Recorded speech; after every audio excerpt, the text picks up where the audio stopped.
Can you say why America is the greatest country in the world? It's not the greatest country in the world. Finally, really did it. You maniac! I'm as mad as hell, and I'm not gonna take this anymore! You bring them death, and they will love him for it. I say we take off and nuke the entire site from orbit. It's the only way to be sure. Hello, friends and enemies, and welcome to another episode of Recovery from Politics Podcast. I am your host, Kyle Frame, and today is Monday, November 11th, 2024. Veterans Day, I'm told. Yeah. So before I get going here, I just want to point out that this will be my last, this is my post-mortem of the whole election thing. So there won't be any more lists. There won't be any more, gee, I wonder if it was this. This is these are my takes. So, no more. We're gonna start focusing on all the evil shit coming our way. So, obviously, I think anyone pointing to a single thing for why the election turned out the way it did are oversimplifying the whole thing at best. Assuming, of course, that they are arguing in good faith. Some of these people are pushing their agenda. They've got their I told you so's to get off their chest. But for me, the more I think about it, the more I watch the polls and the results come in, the more time I spend in right-wing chat rooms lately, the more I think this last election was a simple, perfect storm that I don't think any Democrat could have beaten back. So I'm going to list off my top reasons this was a doomed election for Democrats and anti-fascism. Starting with number 5, shitposters. The right-wing swill of chats that I am in is insane. Most of the time, I'm not even looking for the shit. I'm a gamer in my spare time. My game of choice is World of Warcraft. I hear it all. Every attack against Harris you can imagine, anti-trans bigotry, Elon Musk idolatry, liberal tears, illegal immigrants, and of course, all of them purport that they are in-shape alpha males who are on the carnivore diet and think women make soft times and soft men. Some of it's nonsense, and if you can stomach it long enough, you can tell who's there for rage bait and who are the true believers of all the nonsense. And last Wednesday morning, 2 of the true believers were chatting, and a missing piece of the puzzle fell into place for me. They admitted the price of groceries magically overnight was no longer an issue.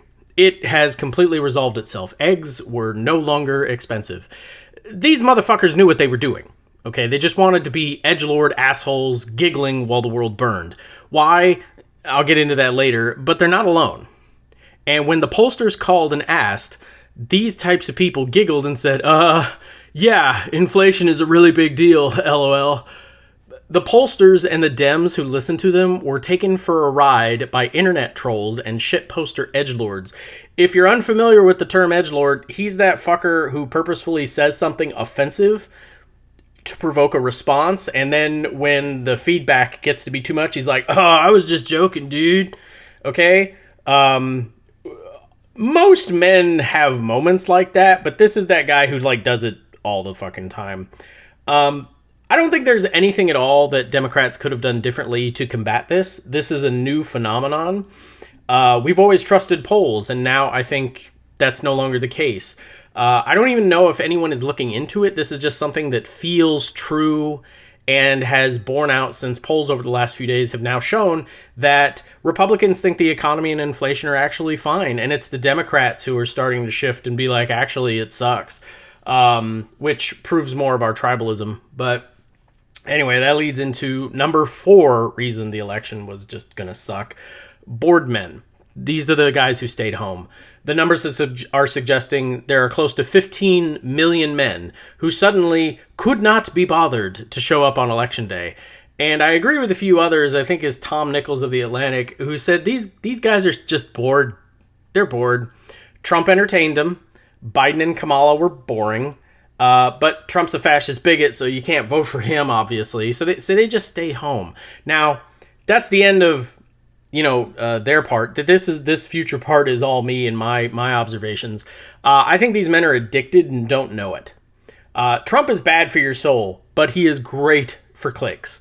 Even now, there's hardly a minute goes by without a news story about how Trump is about to fuck everything up in entirely new ways. And you can be addicted to your smartphone. A lot of people are. But Trump adds that extra spice to your life. For 4 years, every one of us woke up to see what fresh hell awaited us that day. Some people don't remember, but covfefe was not some new way to say coffee. It was a morning where for about 10 hours, there was a legit question as to whether or not the President of the United States was having a stroke or not. Okay? It was bad enough Republicans in Congress couldn't get their shit together. Every time they had a morning meeting to discuss the day's talking points and agenda, they'd have to scrap it all to react to whatever vomit was on Twitter. So, COVID was just too damn much. He had to go. And we got exactly what we wanted. A president who you could go to sleep at night and not worry that he'd insulted North Korea and started a nuclear war. Except, that's boring and repetitive. Biden stayed on message way too much. Every speech was about how much faith he had in democracy. Come on, man. Where was the fire and fury? Start a fight with a football player. Gaslight the country by saying you're hard at work all the time, while anonymous White House sources say you're just completely batshit crazy golfing. You know, make insane demands of your congressional allies that they have to then immediately try and walk back for you. Hell, Trump sent Pence to a football game so he could march off in a huff when one of the black guys insulted the flag his boss just dry humped on stage. I wasn't joking when I said bring back the draft last week. Let them sit every week in front of the television as old men pull numbers from a barrel to see who's reporting to the draft office. That's exciting. I bet the ratings would be through the roof. And Dems just can't compete with Trump for pure entertainment. It's a horror movie for some, a comedy for others, a weird fetish kind of porn for a few, like a John Waters film. You'll laugh, you'll cry, you'll scream in abject horror or rage, but you will be entertained, okay? That scene in Independence Day after they shoot the laser and all those people are watching the fireball come straight at them. 0 of them are bored in that moment. Dems were never going to win. Number 3... the reputations and perceptions of the political parties. What are Republicans good at? Economy, military, deficit, border, you know the drill. If you walk up to a random person on any street in America and ask them, what are Republicans good at? More often than not, you'll hear something about all that. They're good for the economy. They reduce the deficit. And maybe they're good for the military, but none of that is even remotely true in the last 40 years. But it doesn't have to be. They're baked-in ideas the Democrats have been chasing the whole time I've been alive. Border, Dems are better at securing it and deporting immigrants. By every conceivable metric they record, Obama and Biden have done far better jobs at border security than Bush Jr. or Trump. Military? Shit. There is not a single general in the armed forces who is glad to see Trump reelected. That'll change soon, but the brass didn't want him. The military thrives on stability, reliability, consistency, all the things Trump is absolutely terrible at. The bullet blockers out front may think Trump is the bee's knees, but their bosses know they're in for a long 4 years. Deficit? Sorry, the last Republican to lower the debt was George Bush, Sr., and he only did so as a result of raising taxes after Reagan fucked us all over. Bush Jr. and Trump added record numbers to the debt. Obama reversed the trend. Trump tripled the debt. Biden started to lower it again. If you are about debt, if you really think it's a thing, Democrats are the only way to go. And then there's the economy. Everyone, for some reason, thinks the Republicans have this magic hand when it comes to the economy. Historically, it's just not true. Bush Jr. was in for 8 years and his presidency ended with the 2008 Great Recession. It took Obama 8 fucking years to unfuck what Bush did. Right on time for Trump, who only took 3 to tank it again. Lots of folks blame COVID, but they forget his trade war with China. It was so bad, Trump had to use extra funds to buy back farmers in the Midwest who suddenly could not sell their crops overseas. Biden gets in, takes the lessons from Obama's recovery, which basically it was half-assed thanks to Harry Reid and Republicans in the Senate, and he applies them here and has the economy that is the envy of the rest of the world, just in time for Trump to come in and take credit for it again. And Democrats have been fighting this narrative for so long with such shitty results, Biden just straight up adopted their border plan in an effort to prove they can't govern. And it didn't move the needle at all. I don't think Democrats could have done jack nor shit to fix this. Republicans will probably own these narratives for the rest of my life and my kids' lives. They'll be pissing into the wind for several more generations. And it isn't just the Republicans, right? Right now, the right likes to mock Democrats. So much for the anti-war Democrats. Except that's not true. Democrats have never been anti-war as a party. Hillary openly bragged about how hawkish she was. But historically, Democrats have started almost every major war. Democrat Woodrow Wilson got us involved in World War II. Democrat Franklin Roosevelt was mobilizing for Woodrow Wilson was World War I. Franklin Roosevelt was mobilizing for World War II way before the Japanese bombed Pearl Harbor. Democrat Harry Truman started the Korean War. Vietnam was started by JFK and massively escalated by his former vice president, Democrat Lyndon Johnson. Democrats were so pro-war that when Nixon ran in 1969, he ran as the Dove, who was going to end the war. Side note, he did fuck all for that. In fact, he committed treason to keep the war going so he could win his election that year. Anyway. And we all think of Ronald Reagan for that whole Charlie Wilson's war thing of arming bin Laden's rebels against the Soviets in Afghanistan, but it started with Democratic President Carter. Then there's Clinton. Sure, he closed some bases the Pentagon said needed closing anyway because they were superfluous, but he was pegged as being anti-war. And I don't know why, because he bombed the dog shit out of Iraq every chance he got and committed American forces in Africa. Or did you miss that one war movie, Black Hawk Down? Obama expanded drone strikes across the globe, and right now Biden is giving weapons to Israel to commit a genocide while expanding NATO. I wish the Democrats were as anti-war as the right paints them to be, as if it's a bad thing. But it's just not true. Number 2, the economy. While there were shitposting edgelords laughing about lying to pollsters, there is truth to the lie. The problem is they were far too statistical in their approach. Biden must have been really frustrated. Okay? Unemployment at record lows, stock market at record highs, wages on the rise, inflation falling faster than anywhere else on the planet. But we kept saying, hey, this economy sucks. Now, before I explain this, I should caveat neither party really gets this, and I don't think they're going to get it anytime soon. See, for the last 20 years, here has been my work history. I get a job. I work my ass off. I do so well. My employer gives me a raise every year I work there. I feel great. I have a savings account. I contribute to my 401k. I start a tiny college fund for my kids. Then I get laid off. No explanation, no reason. Through absolutely no fault of my own, I'm suddenly out of the job. Unemployment pay is not great in most places. You might have a nice state that pays close to what you were making, or you might be in Alabama that caps your unemployment pay at a paltry $275 per week before taxes. Also, you don't have health insurance during your unemployment. So you had a savings account, maybe your kids had college funds, and maybe you had the beginnings of a nifty 401k. Hell, if you're super lucky, you had a house you could leverage against. So you drain those while you're unemployed. And when you do find work again, you're starting over. Because you refinanced, the 30-year mortgage clock got reset, your 401k is back at zero, and you're super duper promised your kids they'll get that money back into their accounts before they need it. And since you were desperate to get this work, you likely took it at less than you were making when you were let go. Maybe you unknowingly accepted a job at a good old-fashioned churn and burn. Those are fun. But hey, you make it work. You're working again, and you work hard. You accept the overtime when you can get it. When you can't get any overtime, there's this new thing called Grubhub or DoorDash because, damn it, your kids will get their college funds back, and you're going to have a present under the tree this Christmas come hell or high water. And you get comfortable again. Your boss likes you. You work hard. You're rewarded at your annual review because you kick ass, so you get a pay raise. Your accounts are good. Your mortgage is under control. You're thinking about getting a sprinkler system set up in the backyard.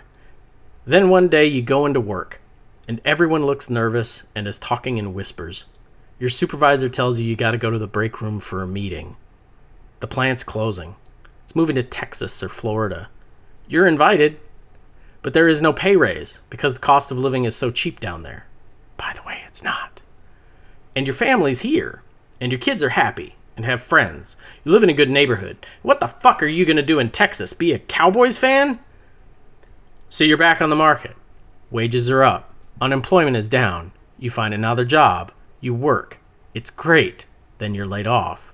Some executive somewhere decided the quarterly earnings weren't enough to justify their bonus, and layoffs are an easy cash influx. And it all starts over. Your savings accounts go back to zero. Your credit card debt starts to rise. Your kids still don't have their college funds. You're underwater on the house. Stock market is at record highs, but you tapped into your 401k to avoid bankruptcy. And you go back to work, get laid off, reset the clock. Except that's not the only thing happening. What the numbers don't tell you, and what no Democrat or Republican politician will ever understand, is what happens to you during that unemployment period. The rejection, the resentment, the feelings of inadequacy, guilt, shame, worthlessness. You did everything right. You saved your money. You worked your ass off. You paid your debts. You were so good you kept getting the maximum raise for that pay period, but you still lost your job. And not just once, over and over again. Wages up, unemployment down, stock market at record highs, but now you're in your 40s and you're starting over again. You did everything right. You followed the rules, yet every time your name is called, and while your brain is on repeat with all these perceived failures building up a quiet trauma cycle on your internal timeline, you're treating your body like shit. You're depressed. You don't even realize it. You're gorging yourself on garbage food and drinking yourself to go to bed. Wake up, do it again the next day. It's easy to tell the unemployed to spend 8 hours a day job searching, training, exercising. You might even start out energized, except silence is a rejection. Your phone doesn't ring. Your email box has nothing new. No one is texting you. You've submitted resumes. You've called back. It's just fucking crickets. You're waiting. Days, weeks, months, nothing. Ever meet somebody who tells you their age and you're like, holy shit, no way, you look 10 years older? That's how you feel after a couple weeks of unemployment. Now multiply that for every time you've been let go. Then you're like me. 44 years old and kind of hoping for a heart attack just so you don't have to go through this fucking cycle anymore. You're not living, you're surviving. You're not thriving, you're just getting by. And it's worse because the older generations didn't get this. So while they're looking down on you, you're looking at your kids like, I am so sorry. I don't know how to fix this for you. That is the economic anxiety I'm talking about. That is why Democrats telling me unemployment's down, stock market's at record high, and wages are up really doesn't hit home. Those numbers are all meaningless to me and a lot of Americans. And Republican and Democratic politicians and their staffers, they don't fucking get it. As part of their job, it's kind of standard they're on contract work. They could work for 2 years in a House office or over 20 in Pelosi's. The nature of the game is turnover and moving on. But at least they have a light at the end of the tunnel. Every single person working at Capitol Hill, aside from the police, when they reach the end of their time, can cash in all their contacts and experience for a cushy lobbying job worth high six figures at the low fucking end. They know their accounts are close to zero and there's no immediate security, but long term, they have their golden parachute. They will never, ever understand the crushing realization their kids won't be going off to college because daddy was laid off again. And the number one reason the Democrats lost, and they were never going to win this one, is flat out racism and misogyny. I'm going to start with this clip. It's about 2 minutes long. It is from the MSNBC show The Nightcap, and it features a small debate, like I said, 2 minutes, between Professor Edgelords Jr., apologies if I screwed that up, and Stephanie Ruhle. There's this sense, right, that whiteness right, is under threat. The demographic shifts. The country isn't what all of these racially ambiguous children on Cheerios commercials are confusing the hell out of me. Right? Eddie, a lot of people voted because their life's too damn expensive. And it was here and it was They voted for, you're telling me, Stephanie, that all of these people who believe that their lives are, that bread is too high and eggs are too high, that they voted for a convicted fella, a guy who said we can grab the pea. I think that a lot They voted for this listen, guy. I'm not defending it, but I think there are tons of people that don't pay attention to, and I'm not defending it, don't pay attention to politics at all. But while we live in the most prosperous country in the world, people are saying life's not fair, I'm not doing well, my son's still living in the basement, I can't seem to get a job, I don't like the status quo, I'm voting for something else, and he was I the person. love you to life, I love you, but I do not believe that. I cannot believe that.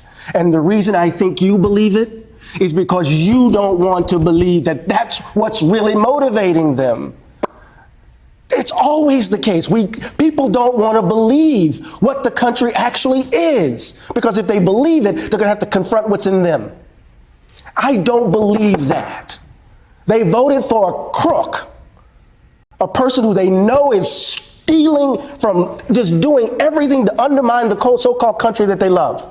And then they're telling us the BS that it's economics. We know that's not true. I'll be honest, I did not want this one to be number one. It isn't that I disagree. It is an issue, but I didn't want it to be number one. Number two is much more personal for me. See, whenever I heard Democrats dismissing the economic anxiety argument, I want to scream at them and tell them that they're missing the point. But there just is no denying this point being made. No amount of shitposters, bored men, party perception, or economic anxiety explains how millions of Americans could cast their vote for a person of Donald Trump's character. He has been found liable for rape. He has made disgusting comments about rape. He has attacked disabled people, prisoners of war, and called those who died for their country suckers and losers. Every one of his businesses has failed. He has made disgusting comments suggesting he wants to fuck his own daughter. He stole classified documents and left them in his bathroom. You cannot convince me that there aren't more hiding under the grave of one of his dead wives whom he buried on his fucking golf course. He paid hush money to a porn star he was screwing while Melania was pregnant with Barron Trump. For fuck's sake, he named his son Barron. That should have been disqualifying right there. He wanted protesters shot, almost started World War III via tweet, and said there were very fine people on both sides of a white supremacist rally. He was impeached twice, once for extortion of an ally and once for attempting a coup. And yet, 80 million American voters, without a gun to their heads, willingly took the time out of their day to cast a ballot for this man. Nothing else explains it. You can scream at me on another popular explanation on social media about how the right-wing media bubble so many of us live in, but even they reported on Trump's 34 felony convictions. They sat and played unedited video of his rallies. He calls into Fox and Friends almost every morning to hijack the show. There is zero chance voters didn't know at least three things. 3. He is of the lowest character. 2. He has a penis. Story confirmed there is one, and his greatest asset in the whole race, number 1, he is white. If I had to grab an olive branch and reach across, I'm much more willing to accept a good faith economic anxiety argument from the point of view that I just shared. I simply cannot understand white supremacy and how it warps your mind. The absolute worst white man in existence is somehow a better leader for this country than the most qualified and decent black woman. You could argue, but Kyle, we elected Barack Obama and John McCain is considered honorable and qualified. Sure, Barack Obama is extremely intelligent, he is empathetic, and an insanely talented public speaker. McCain was a white man, and despite his flaws, compared to Trump, is indeed honorable and more than qualified to be a president. But now I wonder, if McCain played the race card, McCain didn't open that can of worms, and by all accounts, he actively fought against it within his own campaign. His most famous clip is him shutting down an old woman who is trying really hard to be racist. But what if McCain leaned into it? Imagine the same moment, but with Trump. I'm not convinced if McCain ran more like Trump, he wouldn't have won. Oh, we point to Sarah Palin as the moment McCain lost, but in the face of new evidence, can anyone say with certainty that if McCain played it like a racist, Trump, and leaned into it, he wouldn't have won? If McCain constantly questioned Obama's birth certificate and called him by his middle name Hussein at every opportunity, you really think this country elects its first black man to the presidency? Is it not a coincidence that the only person to defeat Donald Trump was a straight white man? And this is an endorsement of Biden. Biden had his shot in 2020. He would have been absolutely wrecked this time around. But say we had a primary and it was Gavin Newsom, or if Tim Walz was at the top of the ticket. No, it was racism. And like the guy in the clip said, we have to admit who we are as a country. We can't give cover to this anymore. If you voted for Trump, who is of the lowest character in the history of the world right now, over Kamala Harris, you voted for white supremacy. You're a racist. Now, I'm not the one who coined it, but I've been saying for a while now, not every Trump voter is racist, but every racist is a Trump voter. Is that still true? I think if you took the time out of your day to vote for Donald Trump in 2024, there is only one answer. You are racist. End of line.